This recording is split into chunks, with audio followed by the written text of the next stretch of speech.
Well, hands across the ocean. That, if you didn't know, is a line from the long Good Friday. It's Easter here in England, so happy Easter, and it's the perfect film to watch for this time period. Hello, this is Alex from Lights Camera Debate, and today's film is going to be The Long Good Friday, a fantastic gangster film from the late 80s. And if you're not already subscribing to the channel, please hit the bell. We're on 33, and it'd be amazing to get to 40 by the end of the week. You've got time, it's Easter, enjoy the podcast. There's going to be more short and long videos. So, The Long Good Friday, a fantastic film if you've ever seen it, done by George Harrison's film company, what released lots of things. So, if you can hear the noise in the background, my brother's watching the football. The FA Cup's on, and sorry, my phone is going to go off because of notifications. So if you hear that, I apologise for that.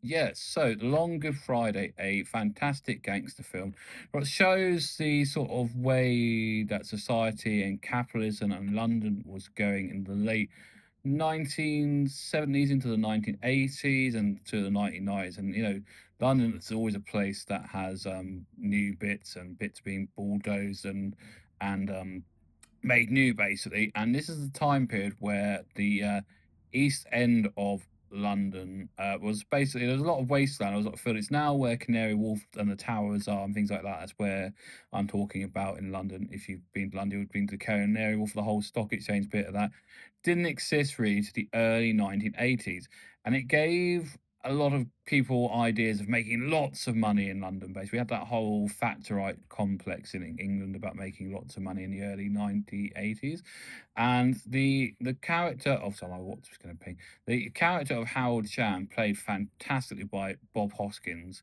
has decided to do a deal with the Americans. He's going to get into bed with the Americans. He wants to be the biggest gangster, and be involved with the mafia, and be the biggest, have a connection like we had with Nick, wasn't I was going to say Nixon was the wrong with Reagan, so Reagan and Thatcher's outlet basically as well. And we have that great line, as I said at the beginning of the podcast. Hands across the ocean is when he sees the Americans and makes the big speech on his big boat. He's got a boat in the where Canary Wharf is now. His wife looks something. He's as he says, big up the fact he went to school with Princess Anne, and all that sort of stuff matters to the Americans. And around that whole thing of him trying to do the deal and become the biggest gangster in London, his whole empire is falling to bits. Basically, there's a bomb in his casino. There's his mother's what he's at. It's good long. Part of the point it's called the Long Good Friday because he's all set. Basically, on I think it's all set on a weekend of Easter. Basically, it starts on Good Friday. I think it finishes by Easter Monday. Basically, this is where we are now. That's why I always watch it at Easter. um, yeah, as I said, it's got fantastic performances by Bob Hoskins, the late great Bob Hoskins, who did gangster films so well. And Helen Mirren, one of her first films, is really good as his wife.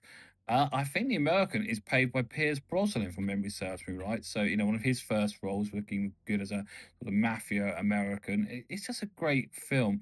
And it has a great cameo by Derek from Casualty, who was Charlie Fairhead in Casualty, as the sort of traitorous Jeff who runs everything for Harold, and there's a great killing with him. I just love this film because it's just full of very fun violence, and it has an absolutely off the planet soundtrack. The soundtrack is like part of the film. And there's this great scene where you see the plane coming in, and Harold's picked up at the airport by Jeff, and the car's like a limousine, and the music over the top is very sort of striking, sunglasses, 1980s power suit sort of music. It's great, but it has that feeling of London. The music sort of dribbles all the way through the film, even though it's a black and white film. It's from that time period. Um, it's really good, and I love the bits with Bob Hoskins. He's just brilliant all the way through it. And although Helen Mirren's no pushover, there's lots of times where he tries to, submit her into being a woman. He tries to hurt her. Because you'll never, she puts her hand out and tells him not to him, and he wants to kill Jeff and get rid of Jeff's body. She makes him think and stop and not be the violent guy he is. So she's very important to the plot as well, and she's just great. I don't know if you've ever seen it. I watch it every year because it's a great film, and as I said, it's also about making money in London at the time because those whole you have to imagine that whole bit of Dockland, the Isle of Dogs, where Canary Wharf and all that was just land. It was fair, it was land for fair picking. It was a marshland basically, and from Dickens times onwards to about that time, it was a marshland for marshing and finding bodies in the Thames, and once we got into capitalism, we see that this land is brilliant. We can get skyscrapers. We can become the next New York, and that's the whole point of this film is aspiration and how these aspirations really crumble. Even up to the last minute of the film, he thinks the Bob Hoskins character. He's got the Americans on the side. My iPad is on. Um, but he thinks he's got the Americans on the back hill, and he says, I spit on you. I can't say the word 'cause it's quite rude, but it's him with the really positive speech. He's going, I'm going to get him with the Germans, and he doesn't know what they've planned his demise. That last scene in the film where he gets put in the car and you're never seen again, basically. So this whole film is like trying to be something better than you are. Coming up from your sort of bootstraps. And yeah, there is some, bad points, even though I really like the Frank Barber character. But there is a lot of racism in this film because it's from that period, unfortunately. It would have a stamp on it these days saying, language and issues of the time period these days if it was out these days. Frank Barber, who was been in lots of comedy stuff, he's in lots of the Warp films. Shay Meadows is what I'm trying to think. Shay Meadows, he was in This Is England and all the different This Is England films. He's brilliant, and he's Denzel in Only Fools and Horses. So he's been in tons of things, and he's great as this sort of drug dealing, black guy, and who gets sort of, tortured basically by Harry Shannon, one of these bad movies to find out evidence about what's been going on. And also there's the political stuff around this film. There's the whole stuff about Belfast and the war in Ireland, which is still sort of flickering through this time period. You got to a period in the 1980s where the biggest bank in London was actually bombed, and I can still remember that. And that's represented in this film by having the Colin character who's gay, which is also another thing for that time period of film, to have a gay character who is the main point of gets killed, and you find out that he was running money for the dodgy council guy. So there's lots of spoilers in this podcast. If you haven't seen it, I apologize, but why not? This film is amazing.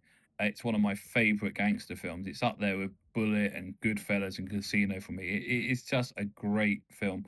But I have to say though, I think I should also do for this podcast another fabulous Bob Hoskins film when he's on his uppers again, which is Mona Lisa. I don't know if you've seen that. All these films I said were done by Hand Leaf Productions, which was George Harrison's from the Beatles film company. He did all the Monty Pythons. He did Nuns on the Run. There is an absolutely fabulous book I can see from. I can't remember who wrote it on the whole Hanley Film Productions, which you can get. It's on my shelf though. I just can't remember who wrote the book, but it's a whole sort of going through each film. It's very interesting.